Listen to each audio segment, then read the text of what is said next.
അതെ, ഈ കയ്യിലിരിക്കുന്ന സാധനം കണ്ട് ആരും കൊതിക്കണ്ട. ഇതാണ് നമ്മുടെ ചൈനീസ് ഐറ്റം മിസ് സാങ്കിങ് എന്ന് പറയുന്ന ഒരു പാറ്റേനെ കൊല്ലുന്നൊരു പൊടിയാണ് കേട്ടാ. ഈ സാധനം ഇതുപോലെ രണ്ട് കൊട്ട് കൊട്ട് ഇട്ടി കഴിഞ്ഞിട്ടുണ്ടെങ്കിൽ പിന്നെ ഒന്നും നോക്കണ്ട. പാറ്റ ശല്യം വളരെ രൂക്ഷമാണെങ്കിൽ 10 മിനിറ്റ് പോലും വേണ്ട, പാറ്റകൾ ഇതേപോലെ കിടന്ന് പെടഞ്ഞ് ചാവുന്ന നമുക്ക് കൺമുൻപിൽ തന്നെ കാണാൻ പറ്റാവുന്നതാണ്.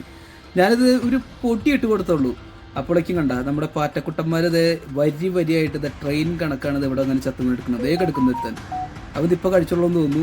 വേറൊരുത്തൻ്റെ കുറച്ച് നേരമായി കഴിച്ചിട്ട് ആകെ മൊഹാലസിപ്പെട്ട് കിടക്കുകയാണ്. വേറെ ഒന്ന് രണ്ടെണ്ണം ഇതേ കണക്ക് വരിയായിട്ടാണ് ഇങ്ങനെ ചത്തിറങ്ങുന്നത്. അപ്പോൾ നിങ്ങൾ ഒന്നുകൊണ്ടും പേടിക്കേണ്ട. പാറ്റശല്യം വളരെ രൂക്ഷമാണെങ്കിൽ നേരെ ഉപയോഗിക്കുക. നമ്മുടെ മിസ് സാങ്കിങ് എന്ന് പറയുന്ന ഈ ചൈനീസ് ആയിട്ട് എവിടെ നിന്നെങ്കിലും കിട്ടിയെങ്കിൽ ധൈര്യമായിട്ട് ഉപയോഗിച്ചോ. പാറ്റയുടെ ഒരു പൊടി പോലും കാണില്ല. അപ്പോൾ നമ്മൾ മാർക്കറ്റിൽ കിട്ടുന്ന അൽക്കുലത്തെ സാധനങ്ങളൊന്നും മേടിച്ച് ഉപയോഗിച്ച് സമയം കളയണ്ട. നേരെ നമ്മുടെ ചൈനക്കാരുടെ മിസ് സാങ്കിങ് എന്ന് പറയുന്ന ഈ പൊടി മേടിച്ച് ഉപയോഗിക്കുക. ഒരു പൊടി പാറ്റ പോലും കാണില്ല. സൂപ്പർ ആയിട്ടാണ്.